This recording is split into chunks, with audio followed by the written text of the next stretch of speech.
Governance bill की बात करें तो बेहद महत्वपूर्ण हो जाता है कहीं ना कहीं खेलों को बढ़ावा देने के लिए, और साथ ही साथ जिस तरह से खिलाड़ियों को प्रोत्साहित करने की दिशा में ये एक महत्वपूर्ण बिल कह सकते हैं।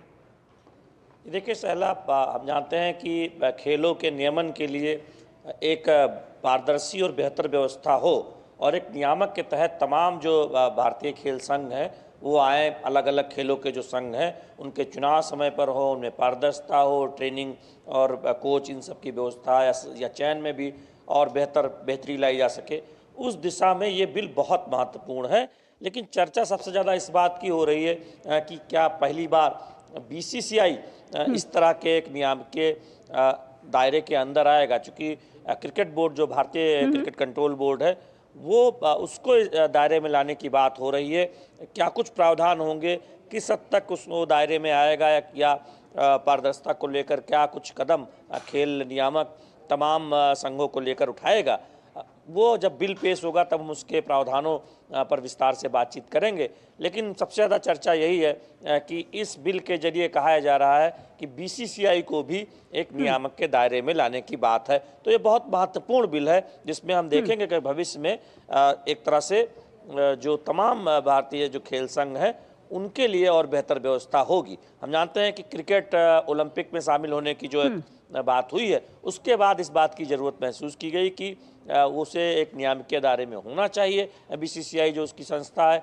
तो अब ये किस तरह से उसमें व्यवस्था होगी, क्या कुछ कहा जाएगा वो प्रावधानों के बाद ये स्पष्ट होगा। लेकिन चर्चा सबसे ज़्यादा इसी बात की है कि अब जो अलग अलग भारतीय जो संघ है उनके जो चुनाव समय पर नहीं होते, विवाद होता रहता है समय समय पर, उन सब की व्यवस्था और बेहतर हो सके, इसलिए इस बिल को लाया जा रहा है। और हम जानते हैं कि खेलों को बढ़ावा देने की दिशा में पहले भी मोदी सरकार कई कदम उठा चुकी है और ये एक बहुत महत्वपूर्ण विधायी बिल है, विधायी कामकाज। बिल्कुल, हम जानते हैं कि बीते समय में किस प्रकार से खेलों को बढ़ावा देने के लिए केंद्र सरकार की ओर से लगातार प्रयास किए गए हैं और ये बिल इस दिशा में एक जो है मील का पत्थर साबित होता हुआ नजर आएगा। बात करें, आज राज्यसभा की बिजनेस एडवाइजरी कमेटी की भी एक महत्वपूर्ण बैठक होने वाली है। हम जानते हैं कि कई मुद्दों को लेकर पक्ष और विपक्ष में सहमति बन चुकी है, लेकिन कई मुद्दों पर अभी भी रार बाकी है। तो आज की इस बैठक में क्या कुछ निकल कर आएगा? देखिए, जब पहले ही दिन जब हंगामा हुआ था लोकसभा में, तब हमने देखा था कि राज्यसभा में थोड़ा बहुत नोकझोंक के बाद एक विधायी कामकाज हुआ और वाहन पत्र बिल पारित भी हुआ। और एक तरह से स्ट्रेटजी थी कि सरकार की कि पहले दिन से विधायी कामकाज पर आगे बढ़े। लेकिन ऑपरेशन सिंदूर पर चर्चा हो दोनों सदनों में, इसको लेकर काफ़ी नोकझोंक देखने को मिली थी, लोकसभा में भी और राज्यसभा में भी। और उसके बाद जब बीएससी की बैठक हुई तब ये तय हुआ कि अगले हफ्ते उस पर चर्चा होगी और समय के घंटे भी चर्चा के निर्धारित कर दिए गए, लोकसभा में भी और राज्यसभा में भी। तो ये तकरीबन तय है कि अगले हफ्ते ऑपरेशन सिंदूर पर लोकसभा और राज्यसभा दोनों में चर्चा होगी और सत्ता की तरफ से शीर्ष स्तर के जो नेता हैं, मंत्री हैं, वो चर्चा में हिस्सा लेंगे, मौजूद भी रहेंगे। तो अब बात यह है कि विपक्ष कई ऐसे मुद्दे हैं जो उसकी एक रणनीति है कि एक एक कर वो उनको उठाए, सरकार को घेरने की कोशिश करे, सरकार से जवाब मांगे। एसआईआर के मुद्दे पर जिस प्रकार से हंगामा देखने को मिला, आज की भी कुछ इसी प्रकार से एजुटेशन की योजना है। क्या कुछ लगता है कि आज कुछ सदन में कामकाज सुचारू रूप से हो पाएगा, आज हंगामा नहीं होगा?